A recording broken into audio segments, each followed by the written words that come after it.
Assalamualaikum warahmatullahi wabarakatuh. Hadirin dan Dewan Juri Lomba Debat Bahasa Indonesia Seleksi Provinsi Tahap 1 yang saya hormati, izinkanlah saya memperkenalkan diri terlebih dahulu. Nama saya Indah Mahmuda dari SMA Muhammadiyah 10 Surabaya. Di sini saya bertindak sebagai pembicara utama dari tim pemerintah dengan Mosi 1 sebagai negara berkembang dengan potensi maritim. Dewan ini tidak akan menggunakan strategi ekonomi biru. Dengan informasi, ekonomi biru adalah strategi pembangunan nasional yang mengandalkan sumber daya kelautan atau potensi maritim yang dimiliki oleh suatu negara. Baik hadirin yang saya hormati, kita sadar bahwa Indonesia ini memiliki beragam dan berbagai potensi yang dimiliki untuk bisa kita olah bersama. Daripada itu, ada beberapa sumber daya yang bisa kita acu dan bisa kita olah selain sumber daya maritim. Yang pertama ada sumber daya hutan, sumber daya minyak bumi, sumber daya gas alam, dan juga sumber daya batu bara. Informasi ini saya dapatkan dari kompas.com. Dari sini kita bisa melihat bahwa selain potensi maritim, kita memiliki banyak sekali potensi yang bisa kita kembangkan dan bisa kita majukan. Selain itu, mengapa pemerintah belum bisa mengoptimalkan strategi ekonomi biru? Ada undang-undang mengenai kelautan, Direktori Putusan Mahkamah Agung Republik Indonesia, yaitu Undang-Undang Nomor 32 Tahun 2014 tentang Kelautan, menjelaskan bahwasannya pembangunan kelautan hingga saat ini masih menghadapi berbagai kendala dalam pelaksanaannya.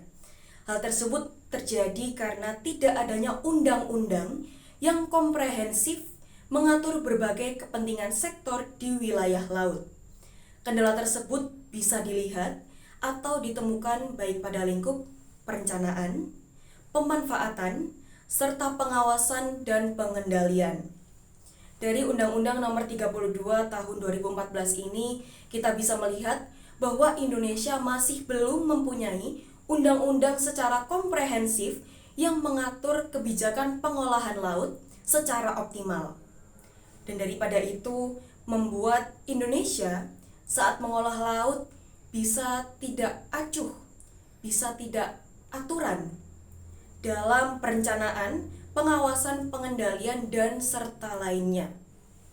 Maka dari itu, jika kita tetap memaksakan strategi ekonomi biru, malah menimbulkan kekhawatiran bagi pemerintah dan tentunya untuk seluruh kesejahteraan masyarakat Indonesia, malah akan menimbulkan kerugian yang besar-besaran. Sampai saat ini, Indonesia pun masih menghadapi kendala dalam menangani kelautan. Dalam pelaksanaan pengolahan laut, Indonesia sendiri masih mengalami kurang optimalnya dan kurang fasilitas serta sumber daya yang mumpuni untuk mengolah kelautan Indonesia sendiri. Selain itu, dari pemerintah juga mempertimbangkan strategi ekonomi yang lebih baik daripada strategi ekonomi biru. Hadirin yang saya hormati, serta Dewan Juri yang saya banggakan. Seperti yang kita ketahui, Indonesia 2 tahun belakangan ini mengalami pandemi COVID-19. Pandemi ini menimbulkan dan mengakibatkan sektor perekonomian menurun, hingga membuat banyak sekali ekonomi-ekonomi yang rugi, bahkan dari tingkat yang kecil sampai tingkat pemerintah. Namun, saya sebagai tim pemerintah, ada 5 kebijakan fiskal, 5 strategi ekonomi yang kita pastikan bisa lebih memajukan masyarakat Indonesia. Memasuki tahun baru ini, Indonesia masih menghadapi ketidakpastian kondisi perekonomian. Namun pemerintah tetap mengupayakan konsolidasi menuju target disiplin fiskal sesuai amanat Undang-Undang Nomor 2 Tahun 2020 melalui arah kebijakan fiskal 2022, pemulihan ekonomi dan reformasi struktural. Ada 5 hal yang menjadi kebijakan fiskal, arah fiskal 2022.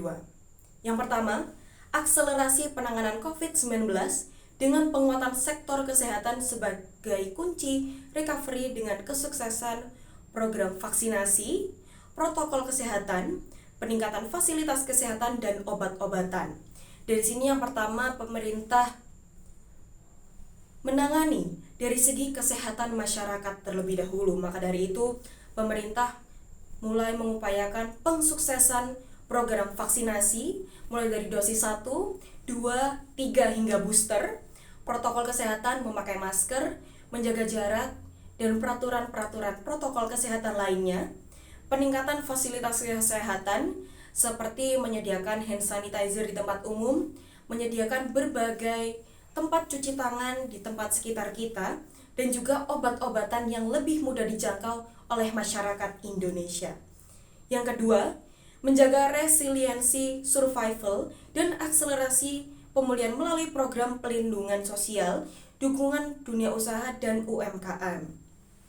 Seperti yang kita tahu, pandemi membuat UMKM atau usaha-usaha kecil lainnya itu menjadi turun drastis, bahkan rugi total. Maka dari itu pemerintah mengupayakan untuk ada program-program seperti program Keluarga Harapan, kartu sembako, kartu prakerja, bantuan langsung tunai dana desa, subsidi bunga kredit usaha rakyat, dan insentif dunia usaha.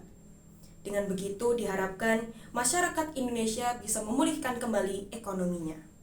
Yang ketiga, menjaga momentum reformasi struktural untuk peningkatan daya saing dan kapasitas produksi melalui SDM unggul dan berintegritas, sistem kesehatan yang handal, perlindungan sosial yang adaptif, infrastruktur pendukung, transformasi ekonomi, dan reformasi struktural.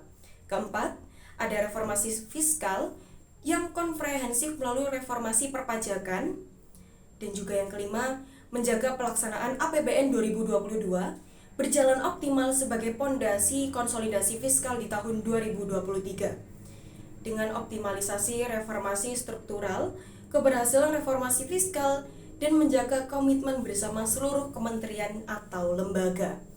Itu tadi ada 5 kebijakan fiskal yang menjadi arah acuan kita di 2022.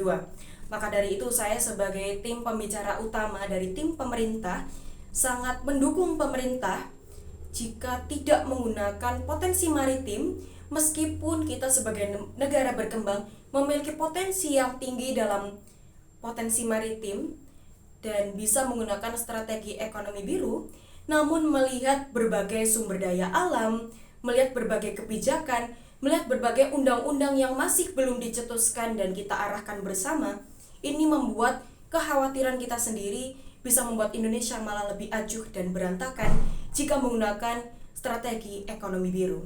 Demikian pidato saya Indah Mahmuda, mengakhiri pidato. Wassalamualaikum warahmatullahi wabarakatuh.